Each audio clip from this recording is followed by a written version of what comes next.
Good afternoon, and thank you all for joining the public session for the RC West Oversight Committee. This is Christine Osborne with ISO Stakeholder Affairs, and I'm going to be the meeting facilitator.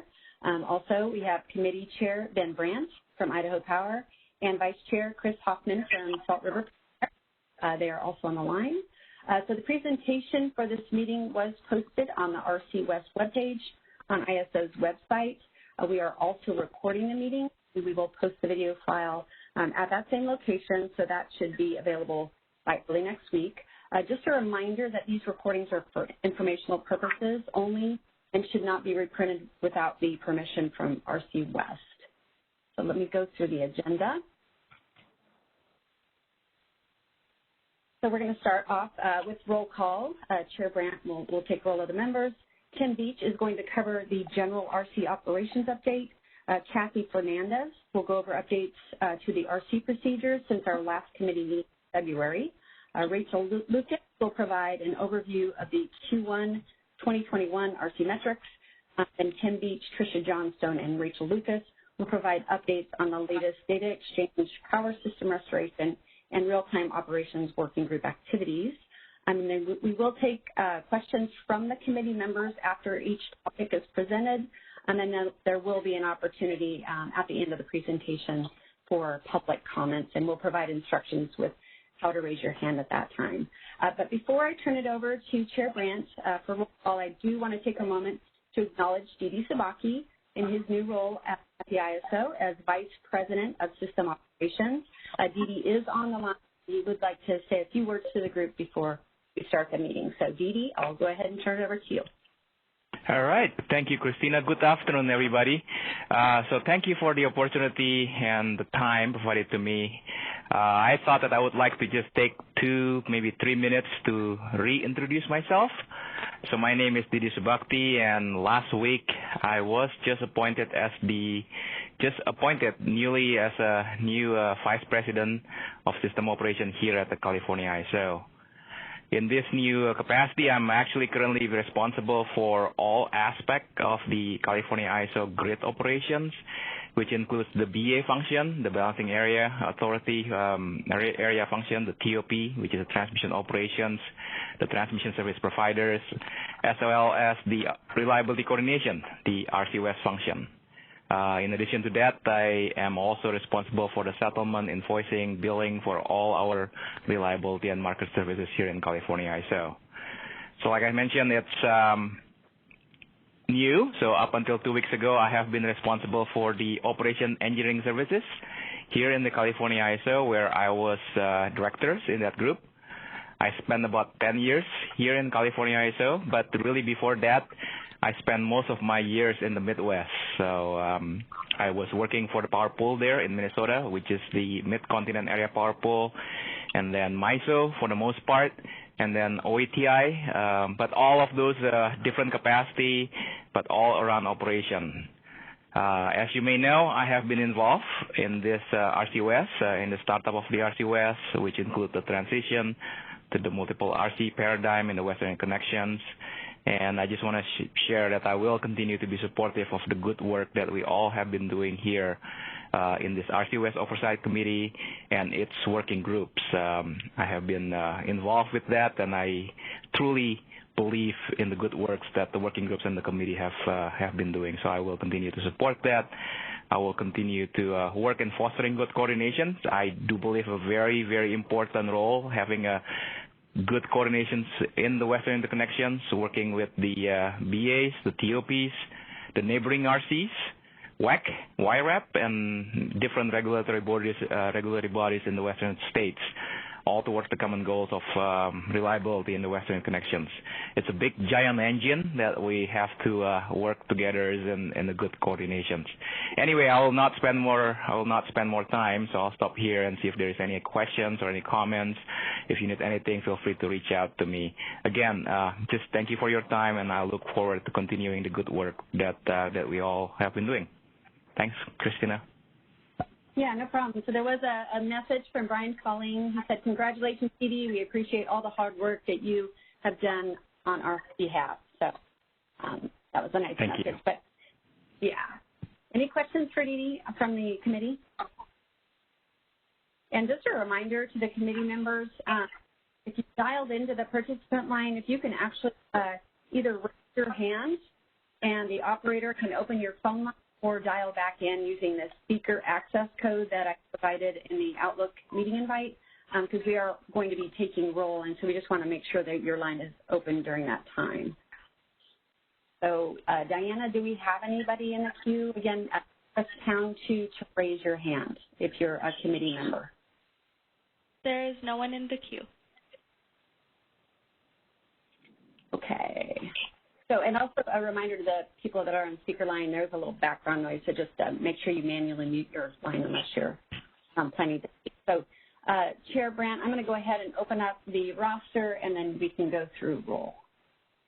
And I was able to capture a couple of the members who are on the line, but go down the rest of the list here. All right, so you're going to post that? Thank you. While that's coming up, I'd just like to congratulate you as well, Dee Dee.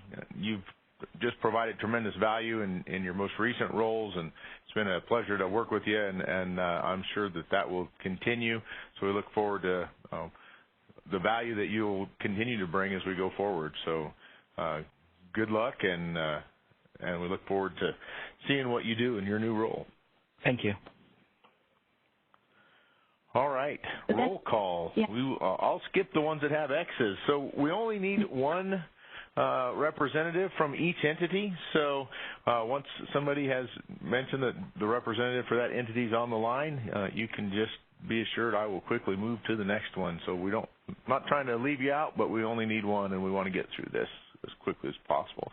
Arizona Electric Power Cooperative. Not hearing anyone from Arizona Electric Power Cooperative. Avista. Mike Magruder here. Thanks, Mike. Avangrid Renewables. Chip Laris here. Thank you. Arizona Public Service.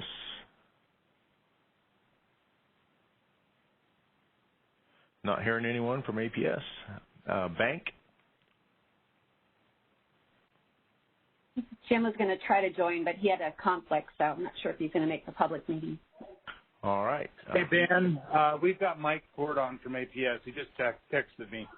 Okay, thank you. Bonneville Power Administration. Michelle Cathcart here. Thanks, Michelle. We have plenty of representatives from California, I'm sure. So, Sanasi. Not hearing anyone from Sanasi. Chelan. Not hearing anyone from Chelan. Grant County PUD.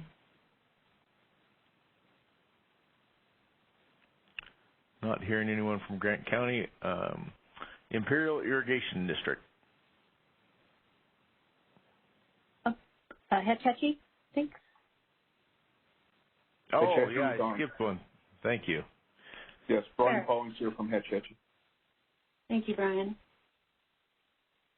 And now IID. All right, didn't hear anyone from IID. Lone Star?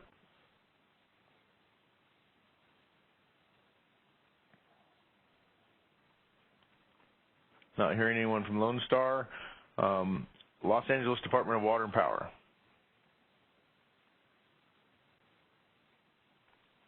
Not hearing anyone from LADWP Los Alamos.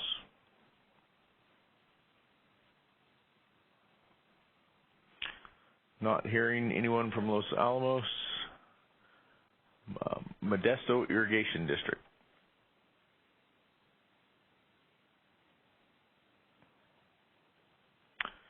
Not hearing anyone from Modesto. Montana, Alberta tie line. Got Sharman Andrew from Mattel.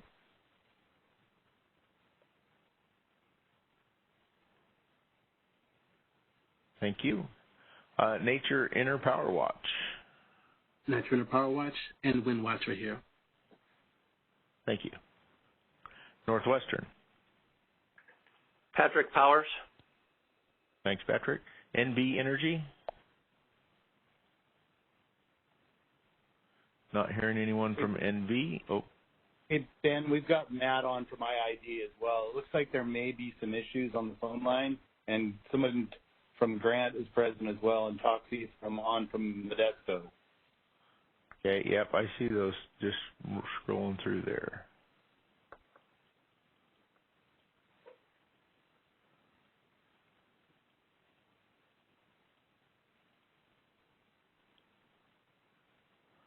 All right. Pacific Gas and Electric. Sandra Ellis is on the line. Thank you. Public Service Company, New Mexico.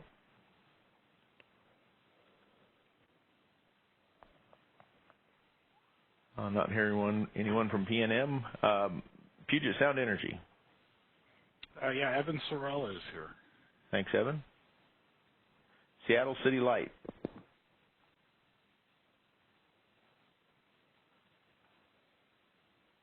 Not hearing anyone from Seattle. Silicon Valley.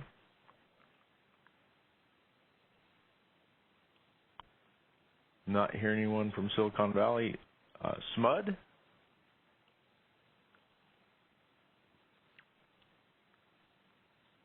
Not hearing anyone from SMUD. Snohomish County, PUD. Looks like Seattle City Light came in on the chat as well.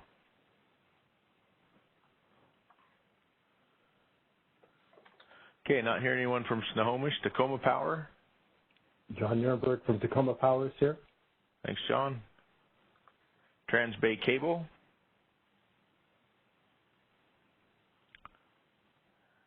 Not hearing anyone from Trans-Bay.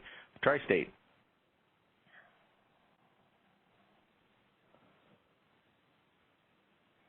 Not hearing anyone from Tri-State. Tri-State's here. Keith Carmen. Oh, hello, Keith. Thank you. Sorry. Turlock Irrigation. This is Joe Gill with TID.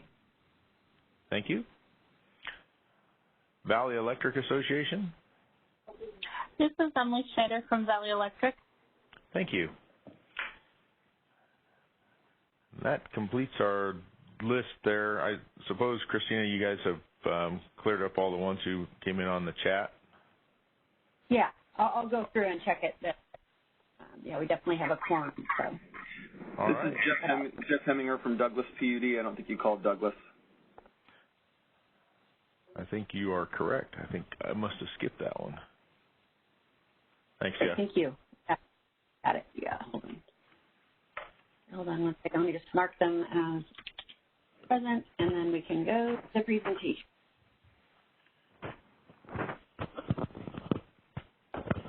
Okay. Tim's up first. Timmy online? Yep, I'm here. Good afternoon, everybody. I'll give you a quick operations update, and then we'll cover a little bit more in our TWG section later. First off, on COVID or coronavirus, looking forward to the day we don't have to report on this, but and we're getting there, but we're not quite there. We have no change in our operating posture. Our general population at ISO is still at home, and our operators are at work, and of course they're separated from the rest of the building. We do have security and facilities, people like that, but they don't interact. Also, our general population vaccination rate goal is 70%. We're going to exceed that. In the operations side, we exceed that by quite a bit. So we have a very good percentage of vaccinations amongst our RC and our BA operators as well. So, approaching 90%. So we're doing pretty well there as well. So no change there, but getting much better. RC West winter peak was 87.2 gigawatts. That didn't change. I reported that at the last meeting that occurred in January. As a matter of note, our historical peak is 123.6, so well off our historical peak. Annual coordinated restoration drills were completed. We completed those at the end of March. So that's been completed. We've held those in 3 areas, A, B, and C. Trish's Power Restoration Working Group and our Trading Working Group held those coordinated drills, so those went very well. We're currently running coordinated capacity emergency and contingency reserve drills with our BAs. They're quite popular.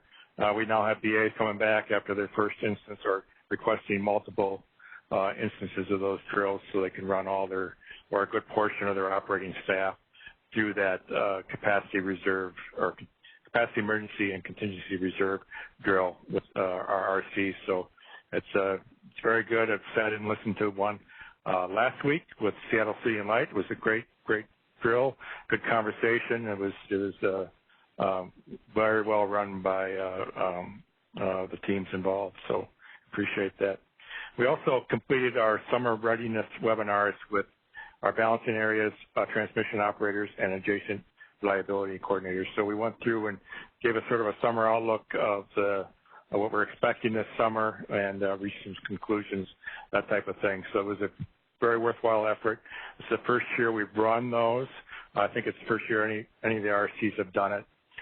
We are going to repeat against next year when we'll be working on our format the following year. We've divided it up into 3 regions this year: Pacific Northwest, California X, which includes Mexico, and then also the Desert Southwest.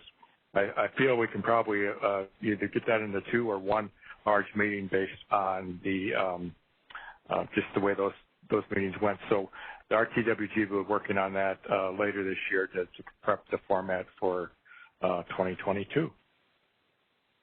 Any questions on those items?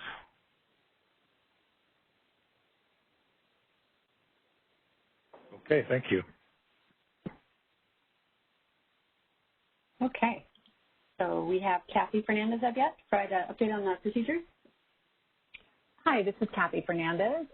So I've got here recently published procedures, and this was actually mainly over the last month. We had quite a few procedures that were published throughout the month of April. The majority of them really were annual review, and then there was a few that we changed, a few other changes for seasonal updates and EEA watch. I think that's it for the recently published procedures. Is there any, oh, I'm sorry, it is continued. Sorry about that. Okay, so, oops. Okay. One more, please. That's okay. Okay, perfect. Thank you. Okay, so this is the second page of recently published. Again, quite a few of these are annual review and maintenance types of updates, and then the grid transition to SPP. So that was really it for the recently published. Is there any questions on any of those?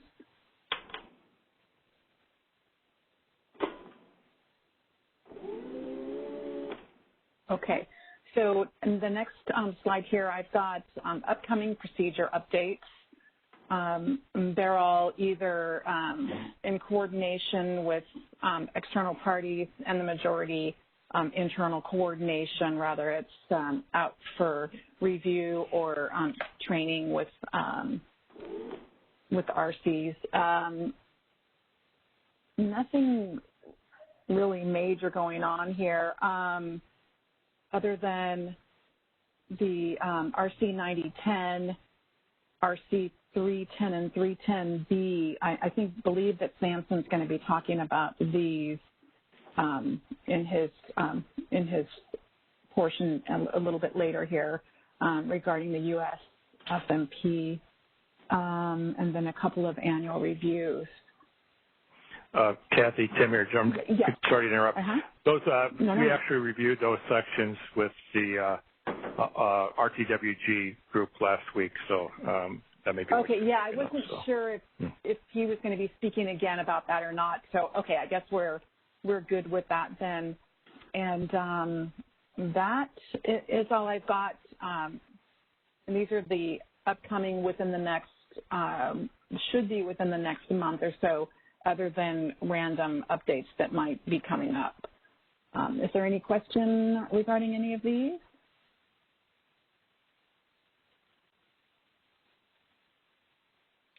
Okay, great. Thank you, Kathy. All right, sure. Who's going to view the Q1 2021 metrics?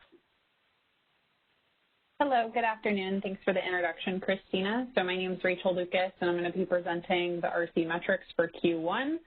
So the first set of metrics we're going to review here is regarding the State Estimator Solutions residual errors. So here on the slide, we show the different voltage levels, in the blue being 500 kV, in the red being 345 kV as well as 230 kV, and in the green is 138 kV as well as 115 kV. And for this slide, we're looking at the megawatt flow of residual error for each of those different categories per month. And as a reminder, the residual flow is the difference between the calculated solution for state estimation compared to the actual telemetry. So this is showing overall for the RC West area the performance. On the next slide, it is a pretty similar breakdown, but we're showing voltage. So it's the megavar for each of those different voltage categories. So we're seeing the different data for the voltage on this slide. On the next slide, we have the RTCA non-converged contingencies metric. So this is showing an average count of the RTCA non-converged contingencies in a 5-minute interval, and we divide that by the total number of contingencies for that interval. So previously in 2020, we were showing solely the count, but now we're showing that divided by the total number as a percentage.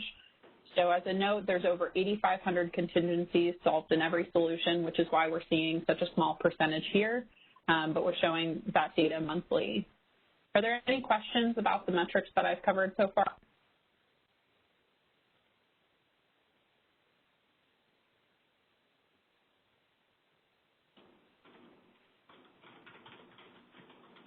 All right, so moving on to the next metric. Oh, thanks, Christina. So our next metric here is on DACA accuracy, or day-ahead contingency analysis. It's the tool we use to identify potential contingencies in the day-ahead time frame. So on the left-hand side here, we're showing the format we used in 2020 to observe those contingencies seen in DACA but not shown in RTCA and vice versa. So in 2021, we're using the format on the right-hand side of the screen, which is not observed in day ahead but showing up in real time, because we believe this is a more accurate measure of DACA accuracy overall. So this slide here is showing both of the formats side by side. And on the next slide is the last metric I'll share here today regarding the city issue resolution progress. So city is our system for inquiry tickets of the RC inquiry case record type.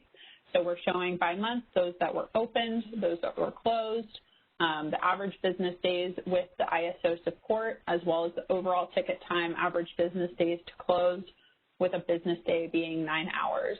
So this data may change as cases close from a prior month, but here's the data set as of April. So from a metric standpoint, does anyone have any questions?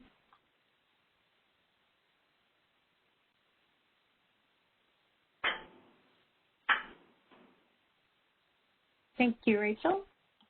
I don't think we have any questions. So we're moving on to the working group updates. I believe, Rachel, you're next. Go ahead. Great, thank you. So for the data exchange working group, we met back in March, and we reviewed some changes to the IRO 10 specification as well as the following modeling templates and guides. Could you transition to the next slide when you have a moment? Awesome, thank you. So with the IRO 10 specification, or it's our operating procedure, RC120A, we reviewed those changes with the group and added some exceptions to data requests, as well as modified language regarding a request on list of pseudo ties and jointly owned units, and then having dynamic schedules as requested by the RC. So we cleared up some of that language there and reflected that in our modeling templates by having for that data request a specific template, removing it from an existing template that was outdated, and updating the user guidance submission checklist to reflect those changes. So all of this was published on April 1st, and a notice went out regarding this. But that's what we've been working on in Data Exchange Working Group. Our next meeting is in September. All right, any questions for Rachel? Yeah, go ahead. This is Michelle Cathcart from Bonneville. I've heard a little bit of feedback from my team that the data specification changes, the frequency and the duration that we're given for compliance is sometimes creating challenges. Do you expect the specification to settle out and have fewer modifications going forward?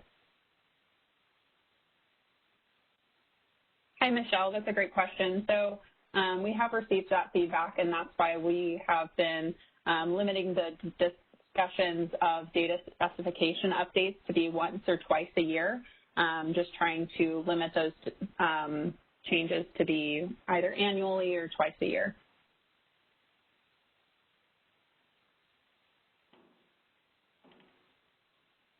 Any other questions or comments from committee members? Great. Thank you, Rachel. Tricia, power system restoration. Hi. So just really briefly, we met at the end of March, and we discussed the schedules for the emergency plan updates to make sure everyone was familiar with the schedules and as well as the process for the submissions and things.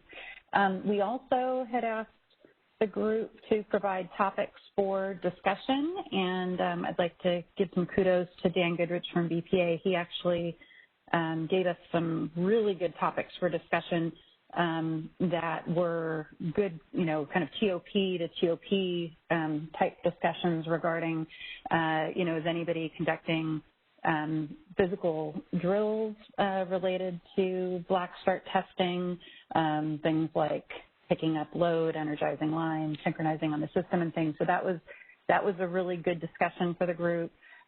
We were talking about parameters around how much load generators can pick up during restoration process, and then we also talked about tasks for field switching personnel. So really, really appreciated those discussion topics from Dan, and we will definitely kind of continue that format, I think, for the meeting that we'll have in the fall. Any questions?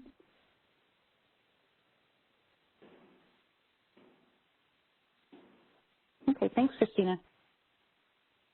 Thank you, Tricia. All right, Tim. Okay, Tim here again, Tim Beach, Director of Reliability Coordination. I'm going to go over a few things with our TWG activities, a couple of I just mentioned, but we've reviewed the WEC heat report and findings recommendations that was issued March 19th. That was with the heat wave. So I'm going to go over a little bit more in detail in a minute here on the recommendations and the findings.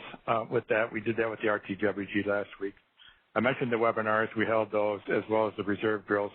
Also, on Thursday of this week, we're holding a joint RTWG, OPWG, and data working group meeting or webinar to discuss phase angle operating limits, and that's an item that came out of the heat wave report. We're also going to talk about frequency response data monitoring mitigation and how we do that in real time. So we're going to be talking a little bit more about that this Thursday and start laying out some concepts on how we may manage that going forward as we shift in the contingency reserve paradigm away from hard spin numbers that are required and supplemental non-spin and more towards the many available resources that can be used for reserves going forward. Go to the next slide, please. So the heat wave report covered the period between August 14th and 19th. Really, the extended heat wave, in our view, operationally really went into early September, although it did, smooth itself out towards the end. We did have a hot weekend there over Labor Day at the end of the year. But the report captures essentially the 14th to 19th. It impacted the entire Western interconnection. WEC set a historical peak of 162 gigawatts. And again, RC West set a historical low peak of 123.6 gigawatts on the same day, August 18th, on the same hour ending 18. We had a large number of energy alert energy emergency alert declarations during the period as well. So that was quite evident, and I'll show you a graph here. In the next slide, please. So if we look at the heat wave on the left, you can see, you know, as you compare it to our historical EEAs and then what happened WEC-wide in 2020, you know, we had a majority of those happen during that heat wave period. In fact, we had 17 EEA1s during the heat period, 9 EEA2s, and 9 EEA3s for a total of 35. Our historical EEAs to date is 52, so a very large portion happened during that heat wave, and I think we can expect that again this year if the heat, if the forecasted projections play out, especially given the drought situations occurring right now. Go to the next slide. So that's findings in several areas here. The first area was the extreme high demand findings. So with the new WEC peak on August 18th, they then showed that there was a growing need to address energy generation resource planning during the summer season. So BAs in the northern parts of the interconnection typically experience peak demand in the winter. But this event indicated that some were peaking in the summer as well. So we do have some BAs now that are moving toward dual peaking systems, in fact. The second one is energy alert. EAs, or energy emergency alerts during the heat wave, indicate generation availability challenge. So, you know, with the high demands and many entities under forecasting their day had peak load and temperature, BAs struggled to find enough generation during the heat wave. And again, you know, just by the breadth of the number of declarations we have, it's readily available. And lastly, the reliability standard L002 WEC 2A, especially in regards to R2, may not be applied by BAs in the same way, which can lead to different outcomes. So with those three findings, we've had some recommendations. The first recommendation is that industry SMEs or subject matter experts should create a guideline to document best practices while in an EA state. So WEC has kicked off an advisory team. They issued a brief scope, I just saw that this morning, to develop a reference document which details how BPAs should move through or manage their contingencies through the EA process, or how they'll handle those reserves during that process going forward. So I'd hope to have that by late summer, but the way it's moving, I'm not sure if we'll have that this year or not for this summer period. Remains to be seen. There's a number of us on that team, and we're definitely going to encourage a sense of urgency as we move forward. Recommendation. So that was the one recommendation that came out of those three findings. With the transmission constraints, there's three findings. I didn't put them here because we tried to trim the slide deck down a little bit, but they're pretty brief. Planned transmission outages, limited north to south energy transfers. That's finding one. Finding two was unscheduled flow contributed to transmission line congestion. And finding three, phase shifting transformers were not used to mitigate unscheduled flow. That's off-path unscheduled flow, or for not qualified paths. The first recommendation on that was RCs and TOPs should use phase shifters to mitigate unscheduled flow beyond qualified paths. So that right now we have a very defined process for use of those phase shifters as we manage the unscheduled flow process in WEC. This recommendation is currently residing with the qualified owners and operators of those phase shifters and the unscheduled flow committee for review. So we'll be looking for direction out of that. I think as an RC, we could do a number of things. I do think there's a second component to this once that's resolved within that group, and that is if you think about this recommendation, if you have a fully scheduled, we'll use path 66, for example, path, TTCs are at full, and we move phase shifters to shift some of that scheduled flow to the other side of the loop, onto the eastern side of the loop. We're essentially creating unscheduled flow over there. Now, how do we address this? We would be doing that for this recommendation to increase transfer room coming down past 66. Now, my second item on that is how is the tagging considered or handled in the total TTC? Do the tags remain in place and we increase the TTC to allow more energy, or is there some other mechanism with the tags that takes place where they're retagged and shifted, and then we create more TTC room with the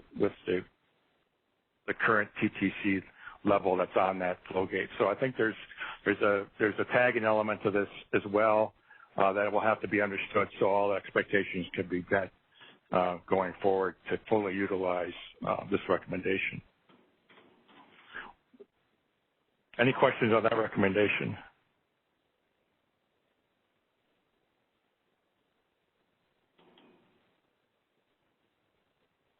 Okay, let's go to the second recommendation from those. TOP should collaboratively investigate phase angle limitations with RCs to establish appropriate system operating limits or interconnection reliability operating limits, IROLs, and related operating plans for use in real-time operations.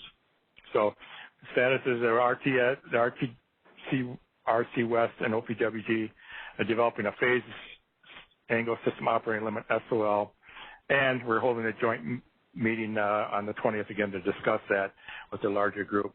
The basis for this is that during the event, one of the things that can occur when a BA goes in EA3s, the RC will review TTCs and see if we can get them adjusted upwards so we can allow more transfer. That did occur in one day. We were able to allow the TTCs to increase. However, the flow increased, and in Oregon, it was observed, it was observed that there's always been this phase angle parameter they've always been concerned about, and they started to approach that phase angle. So it became a concern, and we didn't exceed it, so we didn't get into a stability issue, but we did reduce it back to the normal TTC. So that made, that became evident that there's a phase angle limitation on the system that we have to be aware of and monitor.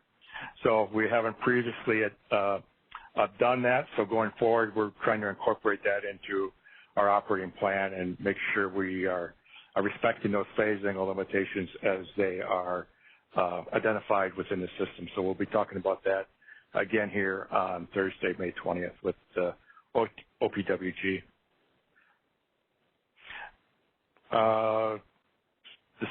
Third recommendation, RCs, BAs, TOP should prepare for summer of 2021 by developing operating plans for summer events. So again, we held our RC West summer readiness seminars.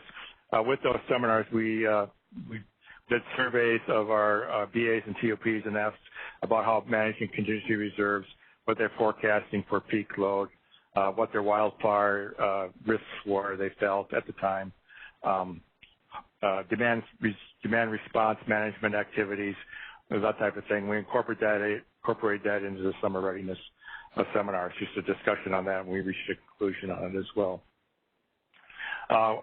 Within RC West, we added an EA watch step to RC 0410, which is our system emergencies procedure.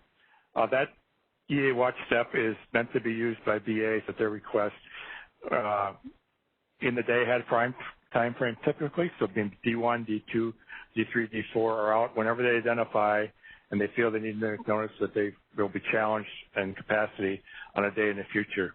This does a couple of things for everybody. Is one, it makes them, they can declare that, we can issue notice, and they can request emergency energy, allows BAs that have long start generation that they normally might not start to schedule energy on that generator to the BA if they are so inclined to agree to a transaction. The second thing it does for us is that RC West can start looking at just the number of constraints on the system, outages that are occurring, are they trapping generation? If we can recall those outages, can we free up room for increased imports or free up generation for transfer to the BA? So that's a very important aspect, we'd like to have. The more proactive we can be about that, and that's what this allows us to do, is be proactive as we approach those forecasted heat wave days when a BA or a region is projected to be at peak load levels and with full resources deployed. So it gives us a much more proactive approach to that. A day of event, initially we were considering the EA Watch just to be a day-ahead event, but it was requested by the TWG members that we also make that available in the day of. Where this would be a situation where that could play out would be is a BA was looking at a peak load later in the day, and if they had their resources that we were calling on, if they all showed up, they would be fine.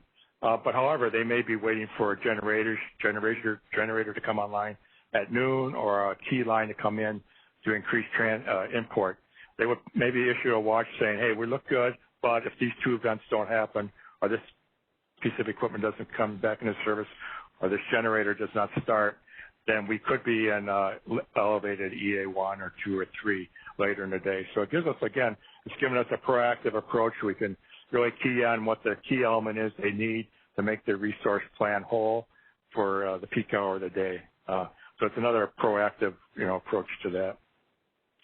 And then again, the WEC advisory team is developing the EEA Contingency Reserve Reference document. So I have high hopes for that document to really make consistent use of the contingency reserves and how they're managed as we step through the EA's steps all the way up into 3. One primary element of that is, we expect that, more utilities will be dispatching their reserves or spent and are non-spent to meet their capacity, and designating firm load or demand response that's qualifiable, which means it has to be off at its full value in 10 minutes as contingency reserve. If we do that, if that happens, and we anticipate that will happen, it's sort of a shift in our paradigm for contingency reserve management, number one, but it'll probably also increase our EA 1s, 2s, and 3s as well during the year. So we could see an elevated increase in those, but I think it's going to protect firm load as well. So we're going to make full use of the resources on the system. One of the key elements of that paradigm shift will also be frequency response, and that's sort of indicating why we're talking about how we're going to monitor, mitigate, and the data we need for frequency response in real time to make sure we're system reliable when we do have those large amounts of firm load designated as contingency reserve.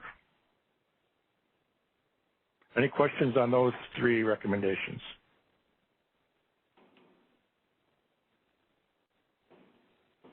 Okay, and again, we went over this with BAs in a little bit more detail, or your RTWG members a little bit more detail last week. The last recommendations, findings and recommendations really are centered on BAs. So you may be looking at this within your BA, and I expect that WEC will eventually want a status report on some of these items. The first one was inaccurate day-ahead demand forecast contributed to reduced generation availability. So the recommendation is BAs ensure their studies have accurate forecasts and can account for demand and generation variability. So they're probably looking for increased accuracy in your forecast as you manage that against your resource supply and also your variability. The second finding was variable generation contributed to the inability to meet peak demand, and outreach programs to reduce usage during peak demand hours help to avoid rolling outages. So recommendation there is a very general one, but again, the BA should become familiar with the WEC Western assessment of resource adequacy report. So they want to make sure everybody's understanding of what's occurring with resource adequacy in the West and how it impacts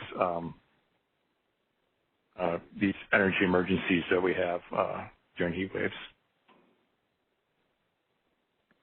Any questions on those items?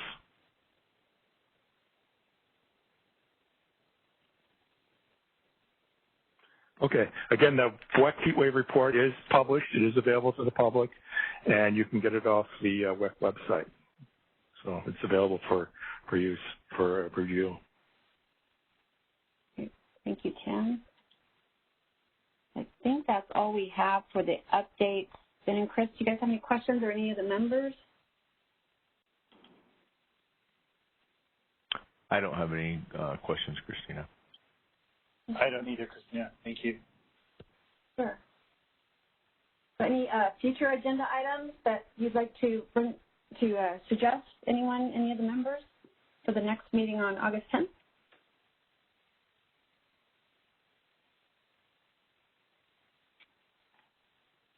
You can also email those to myself, Ben, or Chris as well. So if you can't think of any at the time, right now you can send them to me later if something comes up.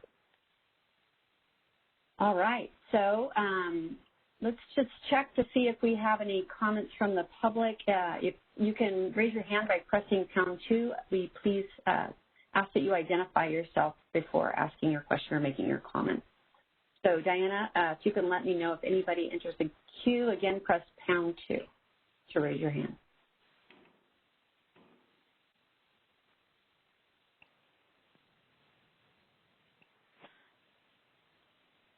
No one has entered the queue. Okay. Thank you, everyone. So that is the end of the public session for the Oversight Committee members. We are going to start the executive session. So if you could just open the Outlook invite. It has the details. There's a separate web link. So the people that are on the speaker line right now, go ahead and remain on the line. But for the members that dialed in the participant line, if you could join the speaker line for the meeting, that would be great. And also, if everybody can just log off the WebEx and join using the link in the Outlook invite, we'll go ahead and share the presentation using that link. So Diana, go ahead and turn the recording off. Again, thank you everyone for joining us. Greatly appreciate it.